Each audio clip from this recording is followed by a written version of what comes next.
அஸ்ஸலாமு அலைக்கும். Welcome to கோத்ரிசா. உங்கள் ஃப்ரெண்ட்ஸாக பேசுகிறேன். இப்போ நான் பார்க்க போகிறது சுட்ட கத்திரிக்காய் சட்னி. எப்படி செய்யலாம்னு பார்க்கலாம். வாங்க வச்சுருக்கலாம்.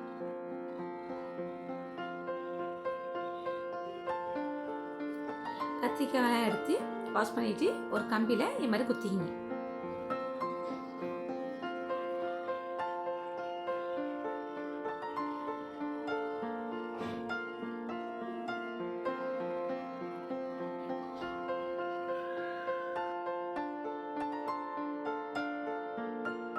நெருப்பில் அதை சுட்டுக்கலாம்.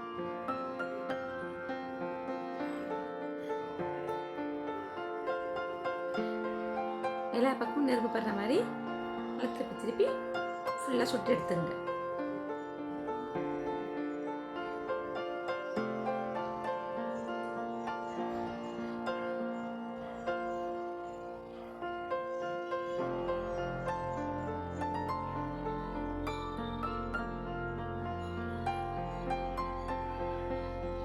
கத்திரிக்காய் நல்லா சுட்டாச்சு. இப்போ அது தோலை உரிச்சிடலாம்.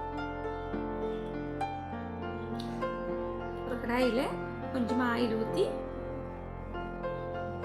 10 நாட்டு வெங்காயம், 10 பல் பூண்டு,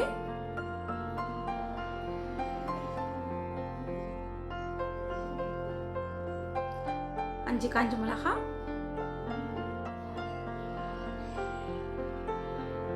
தனியா 1 ஸ்பூன்,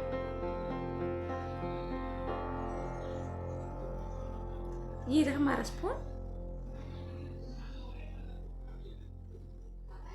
தேவையான சால்ட்டு எல்லாத்தையும் சேர்த்து நல்லா வதக்கிடலாம்.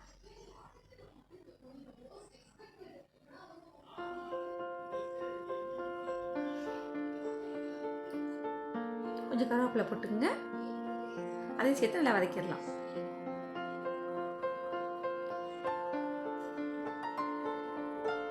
இப்போ சுட்ட கத்திரிக்காயை கட் பண்ணி அதையும் சேர்த்து வதக்கிடணும்.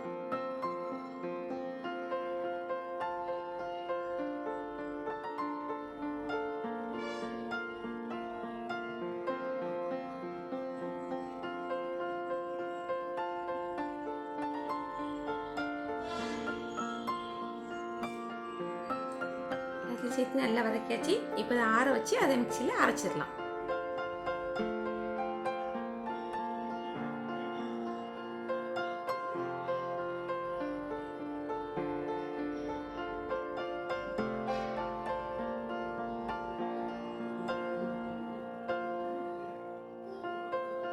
இப்போ சட்னிக்கு ஒரு தாளிப்பு கொடுத்துடலாம். கொஞ்சம் ஆயில் ஊற்றி என்ன சொல்லுறதுனால கடுகு போட்டுங்க.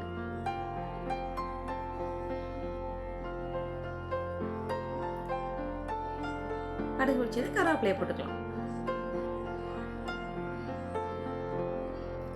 தாளிச்சதை சட்னி மேலே ஊற்றிடலாம். ஒரு வித்தியாசமான சுவையில் சுட்ட கத்திரிக்காய் சட்னி ரெடி. இது தோசை, இட்லிக்கு ரெண்டுக்கும் செம்ம டேஸ்ட்டாக இருக்கும். செஞ்சு பார்த்துட்டு எப்படி இருக்குன்னு சொல்லுங்கள். இந்த வீடியோ உங்களுக்கு பிடிச்சிருந்தா ஷேர் பண்ணுங்கள், கமெண்ட் பண்ணுங்கள், லைக் பண்ணுங்கள், மறக்காமல் சப்ஸ்கிரைப் பண்ணுங்கள். அஸ்ஸலாமு அலைக்கும்.